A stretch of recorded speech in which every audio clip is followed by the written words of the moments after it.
هي جنة طاب وطاب نعيمها. إن الحمد لله نحمده ونستعينه ونستغفره ونعوذ بالله من شرور أنفسنا ومن سيئات أعمالنا. من يهده الله فلا مضل له ومن يضلل فلا هادي له، وأشهد أن لا إله إلا الله وحده لا شريك له، وأشهد أن محمدا عبده ورسوله. فإن أصدق الكلام كلام الله، وخير الهدى هدى محمد صلى الله تعالى عليه وسلم، وشر الأمور محدثاتها، فإن كل محدثة بدعة وكل بدعة ضلالة وكل ضلالة في النار. ثم أما بعد. Dragi braća, dragi počituvani braća, znači večer inša Allahu Teala продължуваме да збориме за измислената легенда која што е конструирана од страна на јудеистичко-крстоносната коалиција со цел воспоставување на власт на лицето на оваа земја и потполна ликвидација, геноцид, протерување или, ако сакате, масакр на сметка на муслиманите, посебно муслиманите во денешна Палестина. Зошто е потребно да се збори ова? Често пати нагласуваме, нели? Значи, често пати нагласуваме од која причина е потребно да се збори ова. Овие модерни. Затоа што Господарот Субханаху ва Теала, браќа, ги спомнува овие народи во Куранот и вели дека му е обврска на секој муслиман да го знае патот на тие злосторници и да го знае начинот на нивното делување.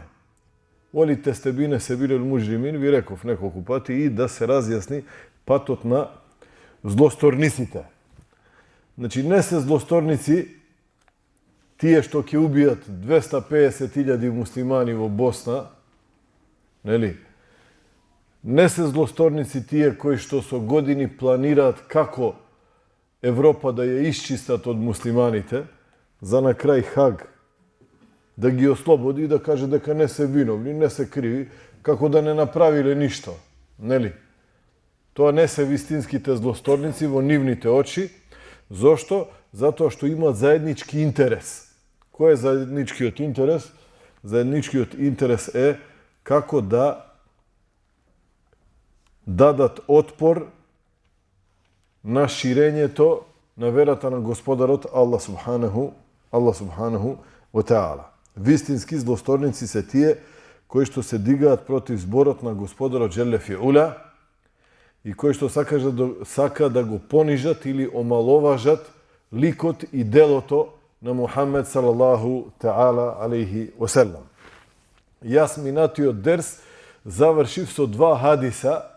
Едниот го регистрира имам Ебу Дауд, а другиот го бележеше или го регистрира имам Муслим, рахметуллахи алейхима, а во директна врска се со темата на Армагедон. Застанавме кај хадисот, кога пејгамберот салаллаху алейхи ва селем ја најавува онаа голема победа на муслиманите и фактот што помеѓу големата крстоносна војска од една страна и христијаните кои што го примиле исламот од друга страна, ќе се постави војската на исламот за да ги заштити своите браќа кои што току го примиле исламот. Има сега тука разни толкувања.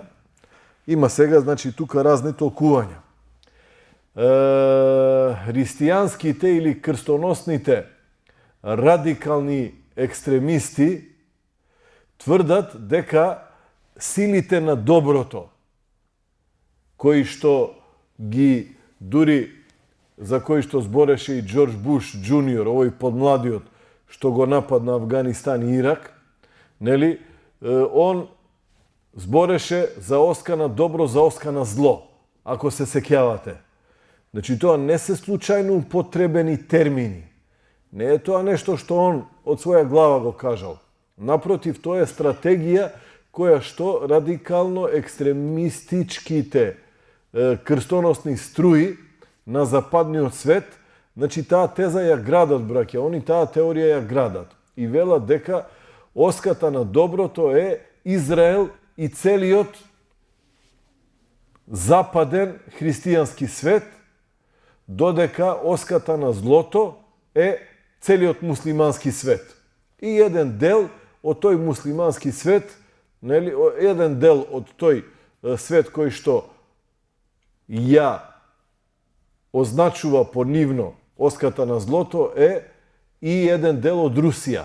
Они така тврдат, нели, некои коментатори отишле во крајност и кога зборат за овој хадис, велат дека луѓето кои што ќе го прифатат исламот, а против кои ќе се дигнат овие другите, велат дека се по потекло од тие руски земји и така натаму. Меѓутоа, ова се само нагагања и така некои коментари кои што немаат втемелување во науката на Селеф. Значи, првите генерации на муслиманите не збореле за оваа тема, ниту прецизирале кои и што ќе бидат тие луѓе.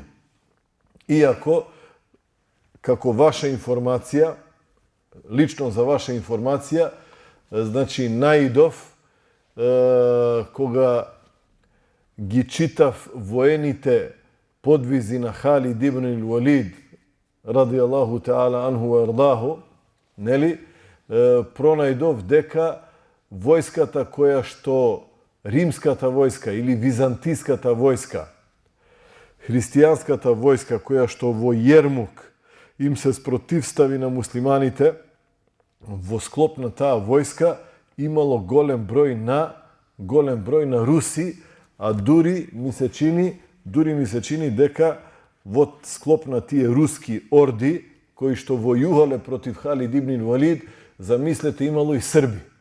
Значи, тоа е една информација која што ја лично сум ја пронашол, велам лично затоа што не знам дали некој друг од моиве браќа, нели, од нашите давечи, ја има пронајдено таа информација.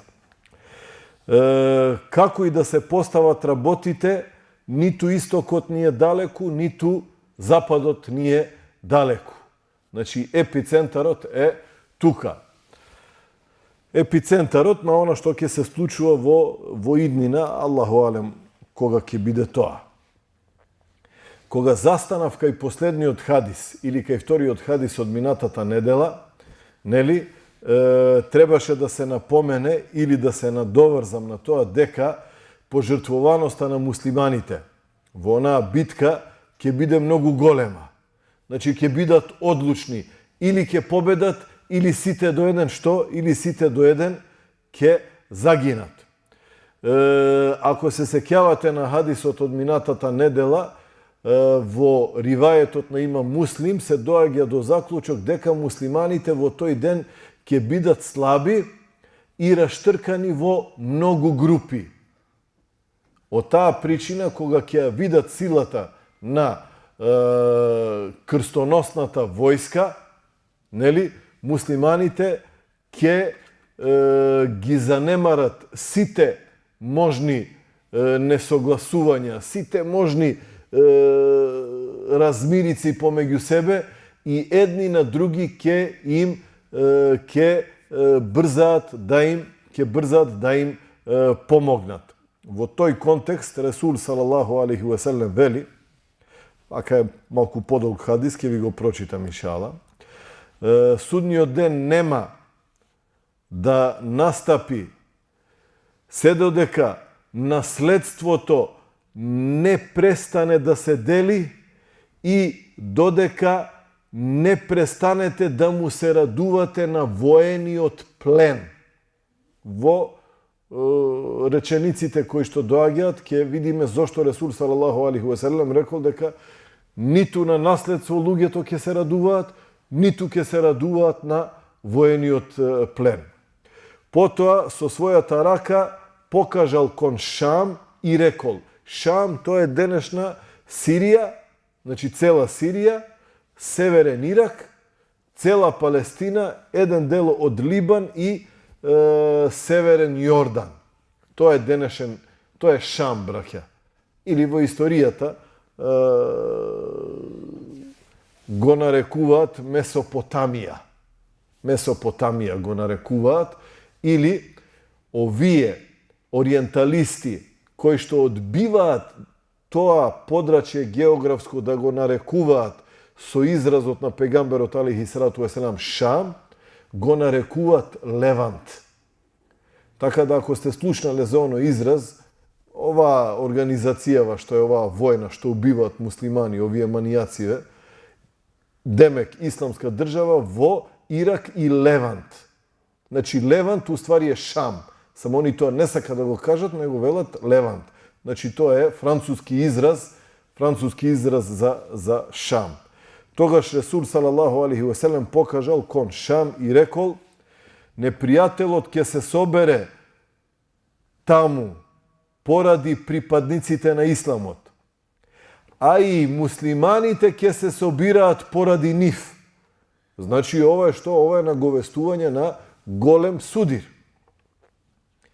Во тој судир ќе се случи големо и страшно повлекување од страна на муслиманите. Значи во првиот налет муслиманите ќе бидат оштетени.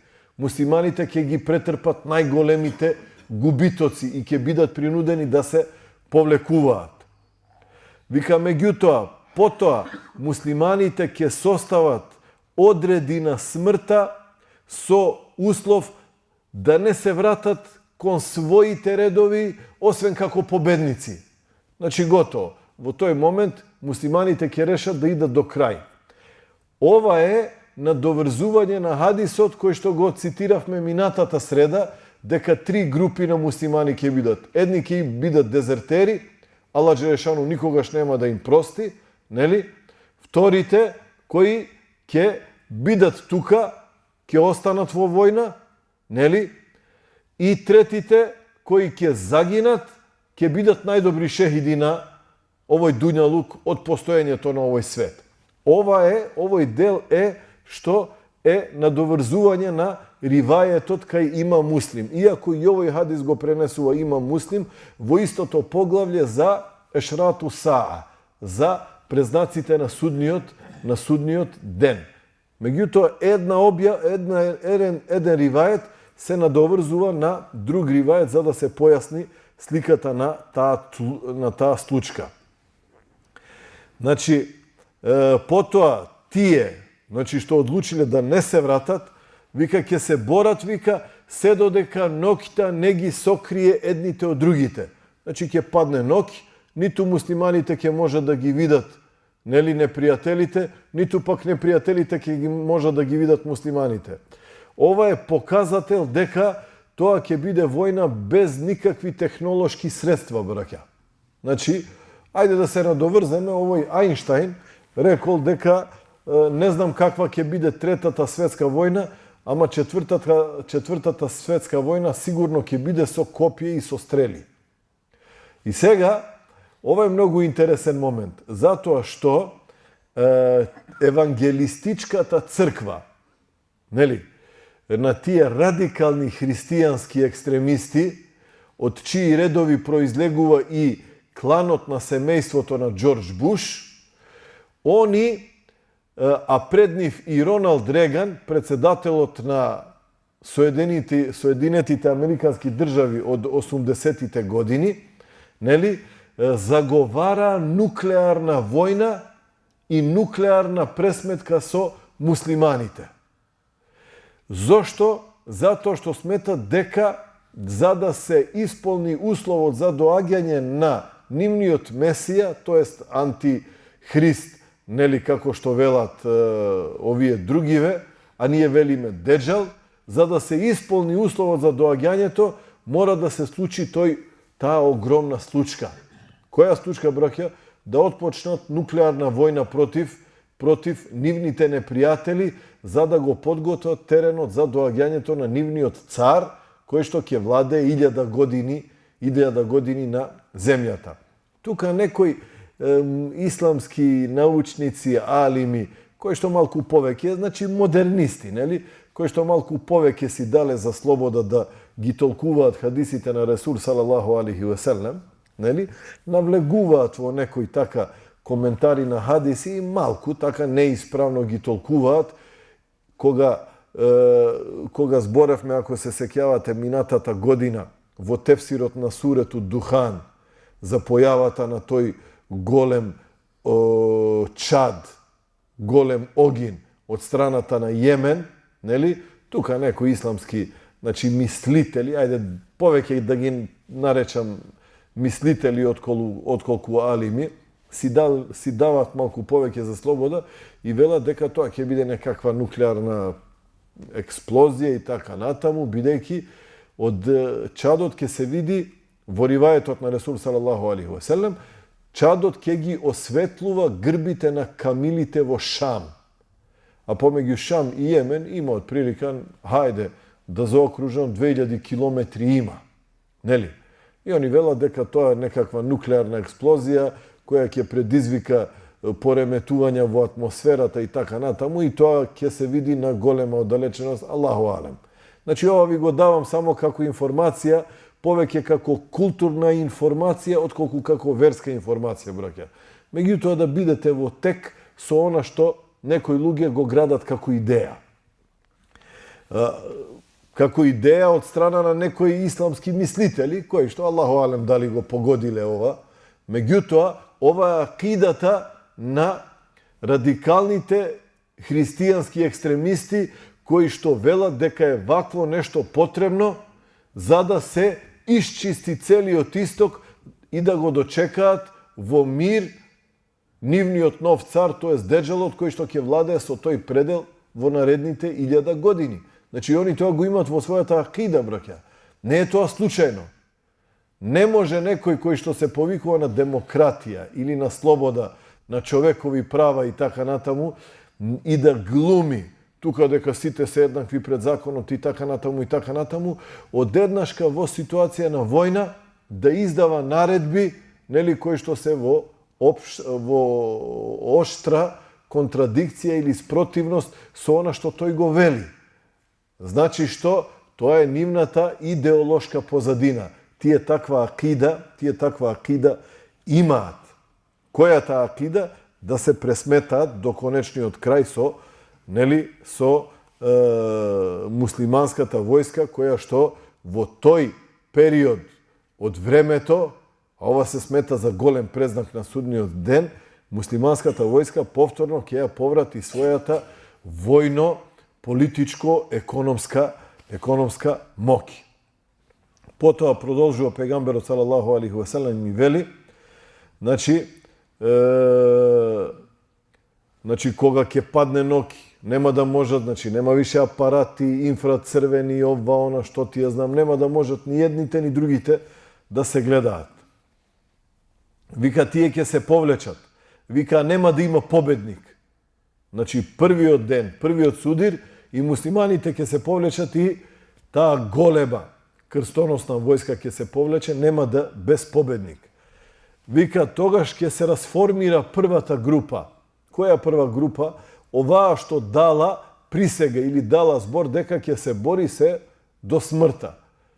Ќе се расформира, зошто? Затоа што ќе видат дека можеби нивната стратегија не вродила со плод.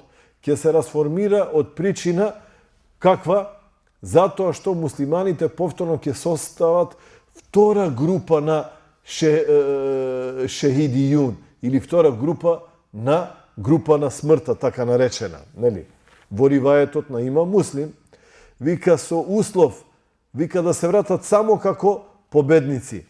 Така ќе се борат се додека не падне ноќта.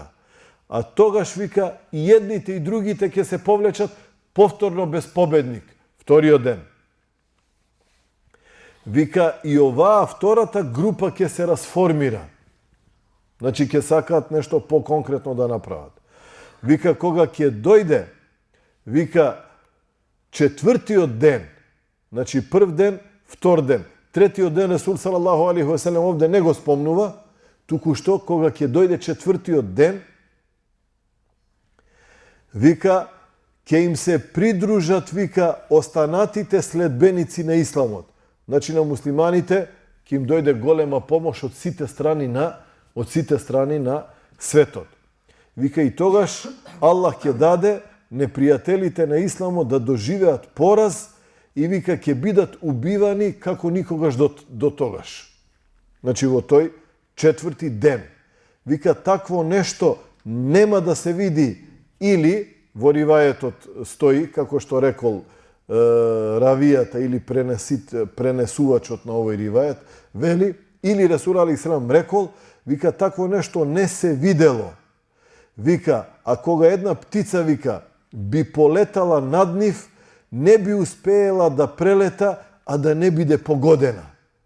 Значи, толку ќе има народ, толку ќе има луѓе, браќа, токав голем географски простор ќе биде окупиран од овие војски, што дури и птица, кога би сакала да полета, нема да може да полета, нели, а да не биде погодена. Што е сведоштво за голем судир и за учество, Аллаху алем, може би на милиони и милиони луѓе, браќа. Бидејќи птицата се движи, знаете, брзо, не може ништо да ја спречи, нели, и може и високо да лета и така натаму, со нејзини секакви воздушни маневри. Меѓутоа, Ресул салаллаху алейхи ве селем вели дека во тој момент и птицата, ако сака да полета и да стигне некаде, нема да успее. Ова е доказ дека ќе се судрат војски, Аллах најдобро знае, од милионски размери. Значи, војски од милионски размери. Не како сега, ако сака да окупират некој подрачје, ќе пратат 150-200 илјади луѓе. Не. Значи, овде за милиони збориме. Милиони и милиони. Значи, ова е она што кјафирите во нивните книги го представуваат како судир на цивилизациите.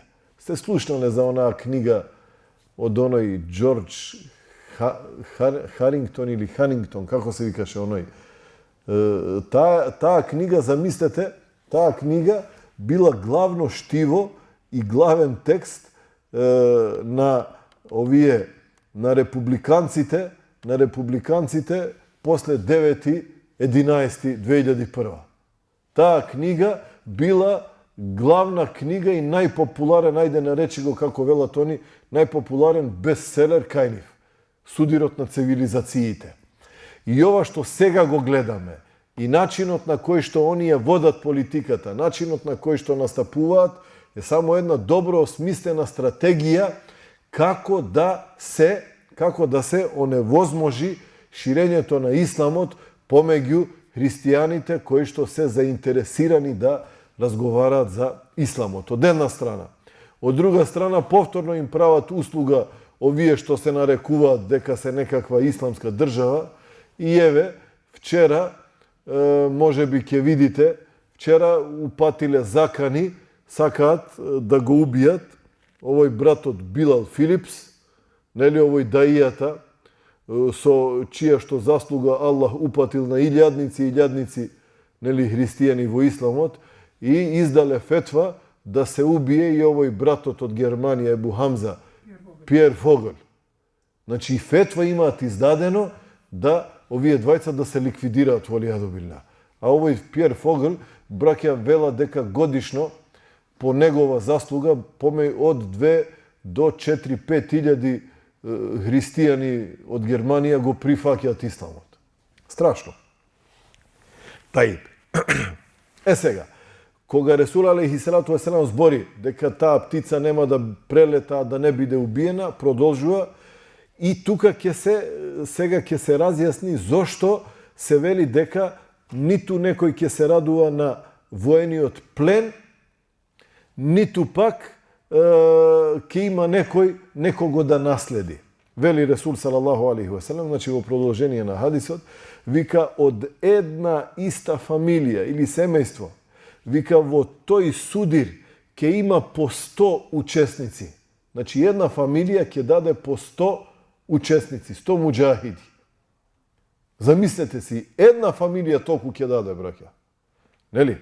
Znači, ušte jedna potvrda дека za milionski cifri станува збор.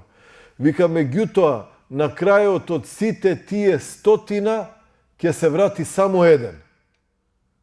Значи, 99 ќе загинат од целото семејство, само еден ќе преживее.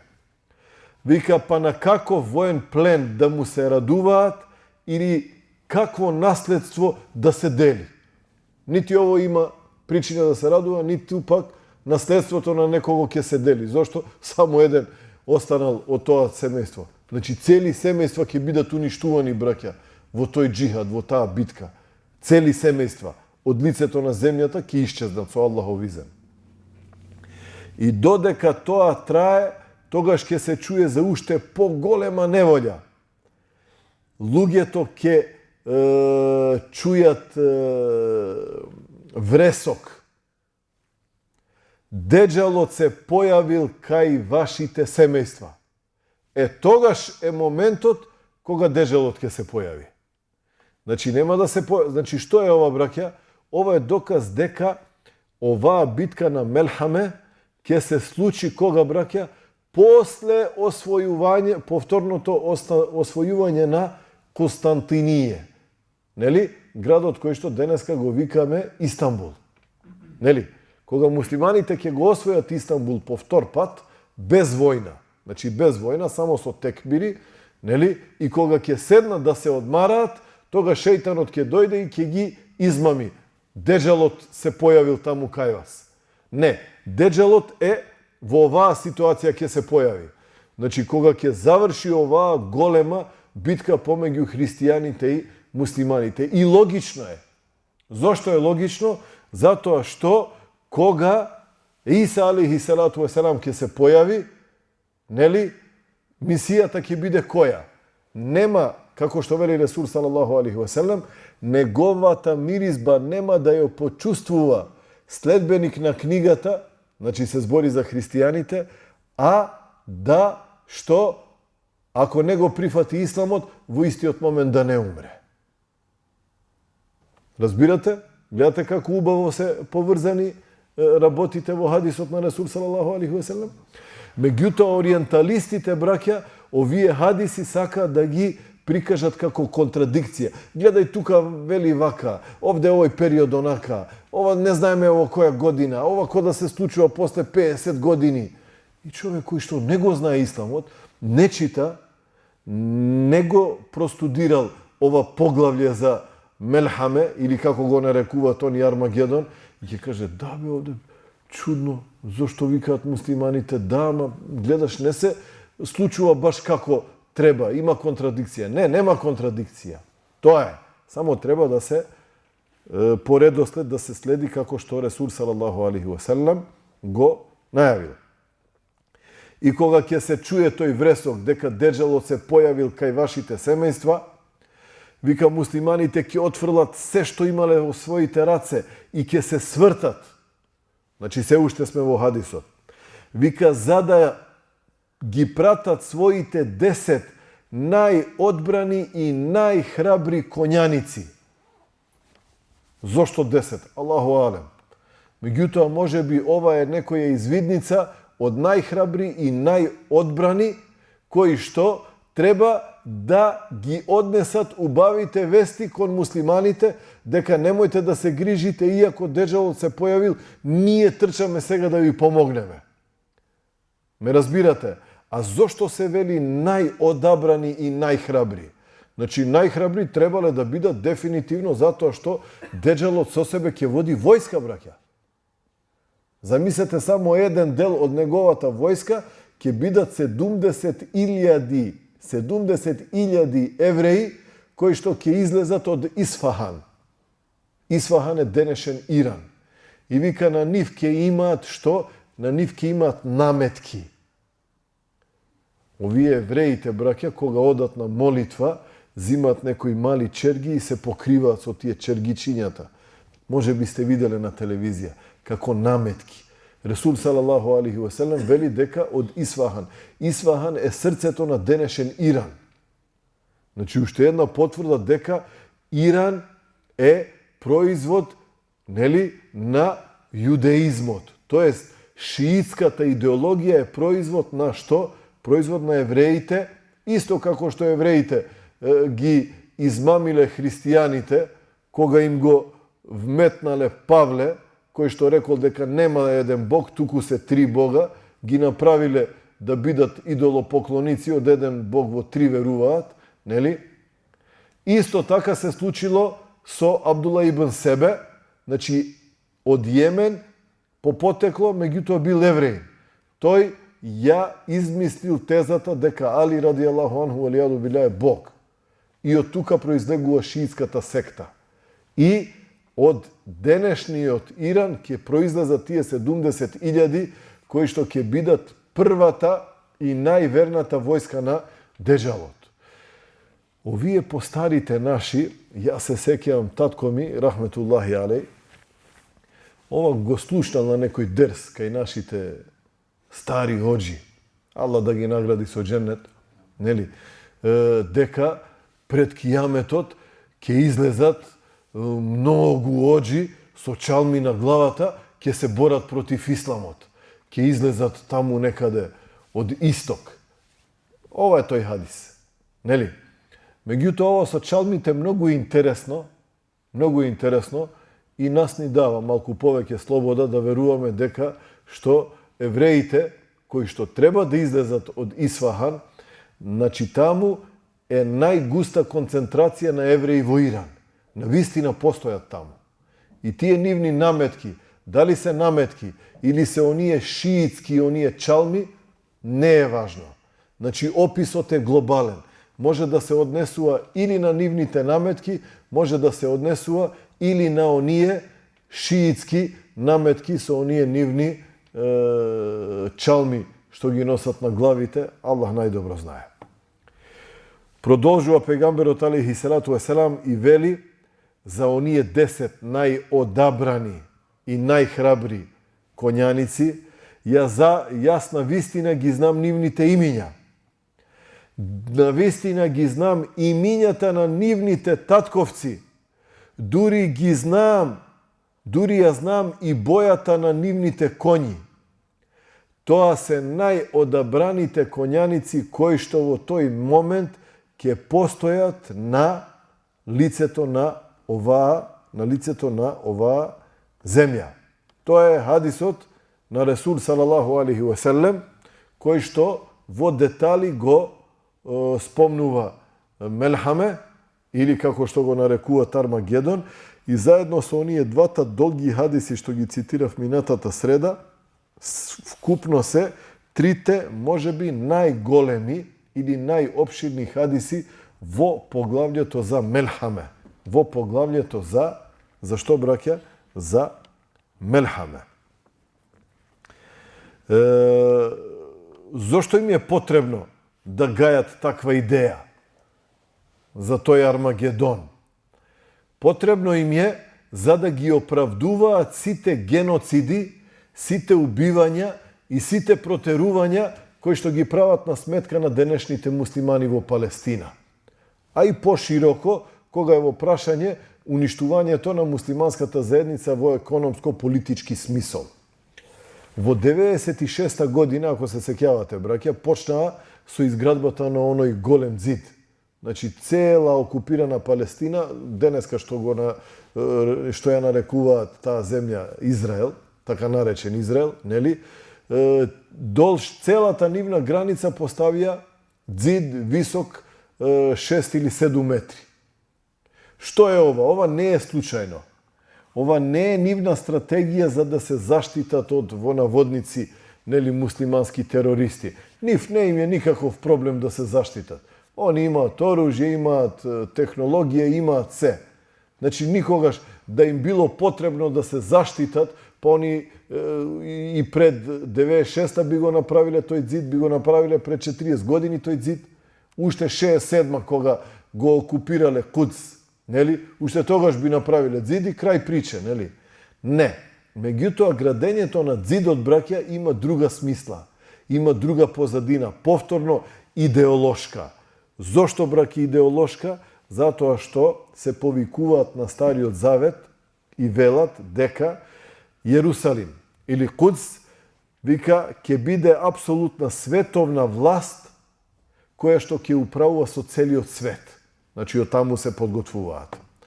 Вика, овој свети град, овој свет град ќе биде заштитен со големи бедеми. Бедеме, ձид, како што порано граделе во овие тврдини за да се заштитат од непријателот, нели? Вика, тој свет град, вика, ќе биде заштитен со големи бедеми и во него нема да може да влезат силите на темнината и на злото. Кои се силите на темнината и на злото? Муслиманите. Зошто? Па они се обкружени со муслимани. Нема кинези тамо во Шам. Нели? Не живеат во Шам швеѓани или французи. Муслимани живеат. Нели? Вика, така ќе се поврати позитивниот баланс низ целиот свет. Значи, тоа е нивната браќа, тоа е нивната акида. Тоа е нивната што? Тоа е нивната акида. И ова сега што ви го рецитирав, нели, е спомнато во едно многу интересно дело на еден доктор, се вика Абдул-Вахаб Ал-Месири, книгата се вика Енциклопедија на евреите и национизмот. Значи, ова се нивни учења, ова е нивна акида. Зошто е потребно да се збори вака? Затоа што на муслиманите денеска нон-стоп им се набиваат комплекси дека муслиманите се джихадисти, дека муслиманите со идеолошка позадина се караат со другите, а сите останати се машала невини, они се со широм отворени раце, едва чекаат муслиманите да им се придружат. Не е вистина. Не е тоа вистина, туку ова е нивната акида. Колку збориме веќе? Има 40 минути како збориме? Ај уште малце ќе збориме. Ви пречи уште едно 5 минути да збориме? Може. Ајде. Инаку, браќа, кај ќе се случи мелхаме? Значи, Расул салаллаху алейхи ва салем рекол Шам, нели? Меѓутоа, они го прецизирале географски теренот кај што ќе се случи тоа. И што впрочем значи изразот Армагедон. Значи, Армагедон е збор составен од две целини. Првата е Ар, значи брдо. Или некоја помала планина. Амагедон или Мегидо, како они го нарекуваат, е подрачје во окупирана Палестина, се наоѓа 55 милји или некаде околу 80 километри северно од Тел Авив. Значи, нивниот главен град. Значи, некаде околу 80 километри северно од Тел Авив, 40 километри југоисточно од Хајфа. Значи, Хајфа била чист муслимански град до 52 година. 52 година евреите влегле во Хајфа, за еден ден заклале 7.500 муслимани. Прав геноцид. Ова никој не го збори. За ова никој ништо не знае. Нели? Значи 40 километри југоисточно од Хајфа и некаде околу 25 километри од обалата на Средоземното море. Ако ја имате картата на окупирана Палестина во своите глави, отприлика знаете кај е овој опис на она што треба да се случи, нели?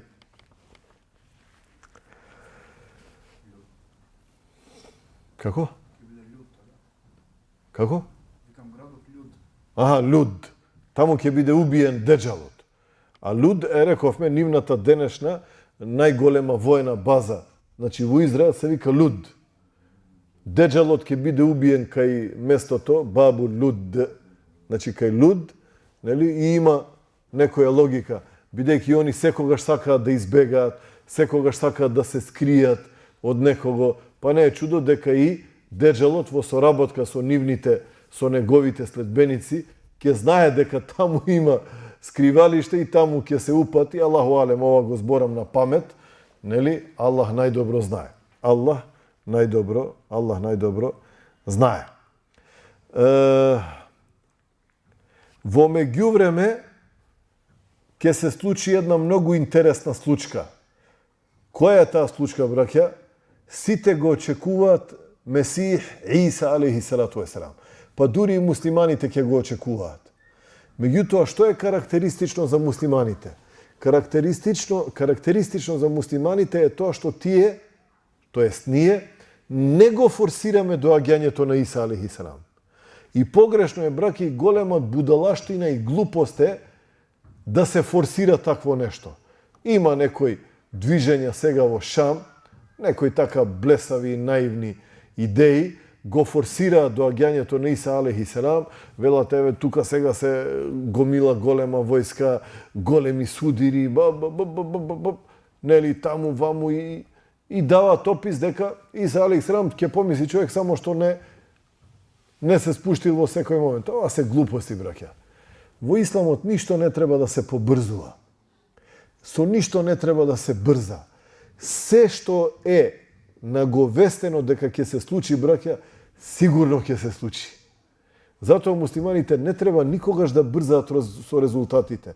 Ама треба да делуваат на тоа поле резултатите да се остварат. Ама кога ќе дојдат резултатите, Аллах најдобро знае. Значи не треба да се брза со резултати, ама треба да се работи резултатите да се појават. Во тој момент, кога Деджалот тука ќе биде, они го очекуваат својот Месија. Значи го очекуваат Месих. Месих ќе се спушти, а они ќе мислат дека што? Ќе мислат дека Деджал е нивниот Месија. И замислете само, браќа, има еден дел во Кудс, се вика Ел Бабу Дехеби. Златната капија. Замислете, во соработка со евреите, со еврејскиот окупатор, во соработка со нив, евангелистите и радикалните христијански екстремисти од Америка, со дозвола на окупаторските власти во Кудс, имаат инсталирано камера која што 24 часа дневно го прикажува преминот кај Бабу Дехеби, преминот кај Златната капија, бидејќи во секој момент очекуваат низ таа капија да помине кој? Да помине Иса алейхи салам. Тоест Месија или Месих, како го нарекуваат. Меѓутоа, тоа е делот од кој што Аллаху алем ќе им се појави Деджалот. И сега за крај, ај само да ви кажам, и идната среда, инша Аллаху теала, завршуваме со оваа тема, ако сме живи и здрави, биднилахи теала, нели? Ќе завршиме со темата за Армагедон. И сега за крај е интересно што? Интересно е да се каже каде е на вистинското место на спуштањето на Иса алейхи салату весселам во целата таа ситуација. Има еден дел во Дамаск, вие кои што сте биле на хадж, сте биле во големата џамија Меџидул Кебир ел Емеви. Меџид ел Емеви ел Кебир. Големата емевиска џамија. Во таа голема емевиска џамија во еден дел има една бела минара, дури и они ја викаат Минаретул Бейда или Мунаретул Бейда, нели? Ресул алейхи салату селам вели дека кај Мунаретул Бейда или кај белото минаре, тоа е местото кај што ќе се спушти Иса алейхи салату селам. Нели? Има историчари кои што тврдат дека таа минара христијаните ја запалиле до темел, ја срушиле, а во 1247 година обновена е. Или во 741 година по хиджра. Нели? Кога ја граделе христијаните, се концентрирале материјалот да биде со изразито бела боја. Затоа има христијани, има муслимански историчари, дури некои алими, кои тврдат дека токму ова е местото каде што ќе се спушти Иса алейхи салату весселам. Зошто, браќа? Јас сум бил таму, го знам тој терен, затоа што целата околина, целиот комшилук, нели, на емевиската џамија, стрикно е населен само со арапски христијани.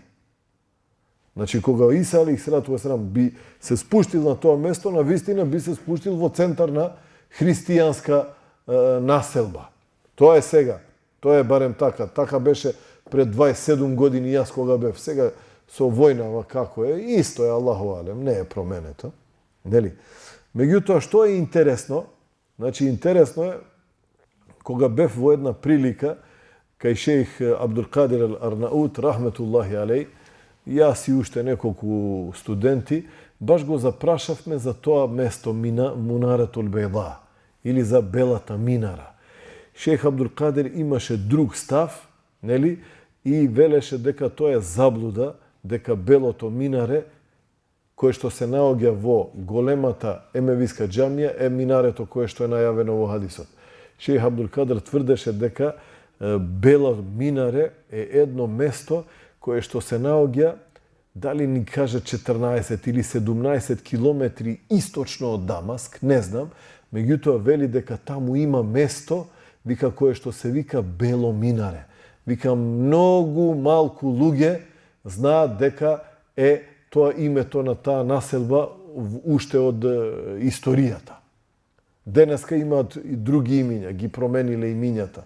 Бидејќи кафирите кога сакаат, браќа, да ги збунат муслиманите, нели, и кога сакаат да ги доведат на некоја дереджа да не знаат каде е вистината, што е вистината, прво што ќе биде, нели, е или да го менјаваат јазикот, или историските факти да ги фалсификуваат, или едноставно имињата на географските региони да ги именуваат, да ги менјаваат, за да после 50, 100, 200 години луѓето немаат појма што било порано овде.